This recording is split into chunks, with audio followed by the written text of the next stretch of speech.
What's up guys, welcome back. So as per usual, the last patch of the year was revealed at HRX. So I'm just going to make a quick video reviewing the patch notes with the new god Cerberus, plus the new events, some new skins, all that stuff. So let's get right into it. So I'll just go quickly through the skins and balance changes as there aren't many, and then we'll talk about Cerberus for a bit. There's Hellwatch Cerberus, which is his recolor.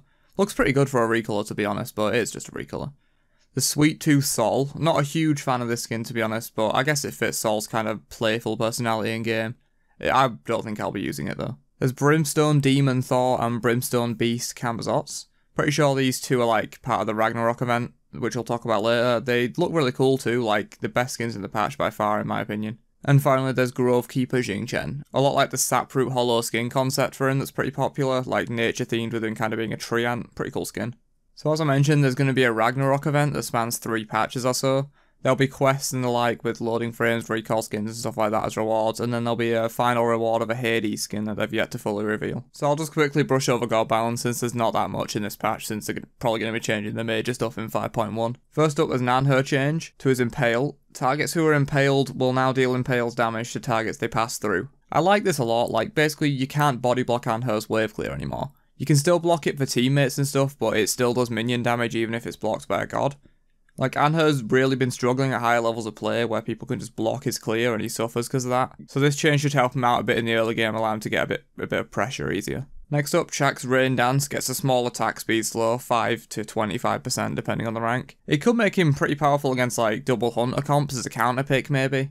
Like you could just build into like Megardian, Nemean, Thorns, that sort of stuff and just run at a hunter with Rain Dance up, slowing them and reducing their attack speed. Could be pretty cool. Humbat's got a small damage buff to his Sacred Monkey. At max rank it's a 40 damage increase. It's unlikely to change very much to be honest. But he is pretty balanced right now anyway, he doesn't need any major buffs. So they realise they fucked up with Terror and they're trying to fix it. They increase the slow from shattering the monolith from 30% to 40% and also increase the slow duration from 1.5 seconds to 2 seconds. She'll probably still be pretty bad, but it should help her a little bit in like confirming her too after she shatters the monolith with the slow. And lastly, Jean gets a little bit of love. Decreased mana cost on Book of Demons by 15 at all ranks, and the ability no longer takes away the bonus basic attack effect from the book while it's on cooldown. Probably not going to impact him too much. Hopefully he'll get a bit more in Season 5, because he's really underperforming right now and that's not enough to bring him back into the meta. Okay, on to Cerberus.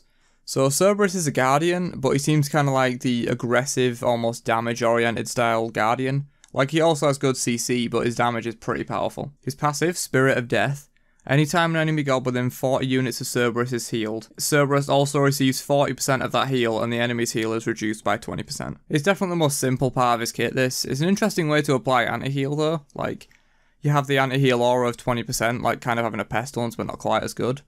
But also he himself receives 40% of what the enemies would be healed, so like if he's diving healers in the back line like a Ra, he'll just be able to get decent sustain off that and stick on him longer, which is partly why I think he's more of an aggressive Guardian than a peel Guardian. His one paralysing spit. Cerberus' snake tail spit venom that passes through and damages enemies.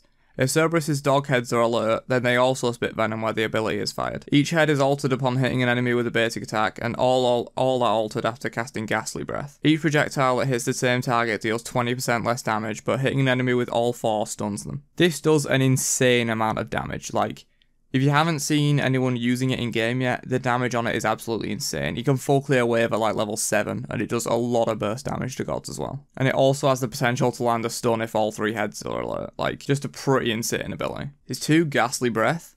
Each of Cerberus' 3 heads releases a cone of noxious breath in front of them, damaging all enemies in range 7 times over 2.4 seconds and reducing their protections up to 3 times. Enemies in the centre of his breath are also slowed up to 3 times. This attack immediately puts all 3 of Cerberus' heads on alert for paralysing spit. So it just does cone take damage in front of him with some protection reduction on it, plus a stacking slow if they're in the middle. Nothing too amazing, but it will alert the heads to proc the stun on his 1. His 3 is pretty interesting. Cerberus leaps a short distance forward, dealing damage on impact and severing the souls of his enemies. These souls will not block Cerberus' auto attacks, and killing the souls heals Cerberus. It's like your pretty bread and butter leap with some damage attached to it, but then it spawns the souls of the enemies you hit, and if you kill them, it'll heal you. It's a pretty interesting take on sustainability. And his ult is basically just better Ares Ultimate from what I can make of it. He just targets gods in a circular AoE around him, kind of throws them up into the air and does damage, and then like can pull them down from the air towards a target location. So basically Ares ult, but he can choose where they land instead of bringing them directly to him. It has a really long cooldown, I think it's like 120 seconds, but it seems insanely powerful if they don't have beads up. So that's the patch. Let me know what you guys think of it in the comments. Cerberus definitely looks interesting, if not a bit OP. But that's about it. Peace out, nerds.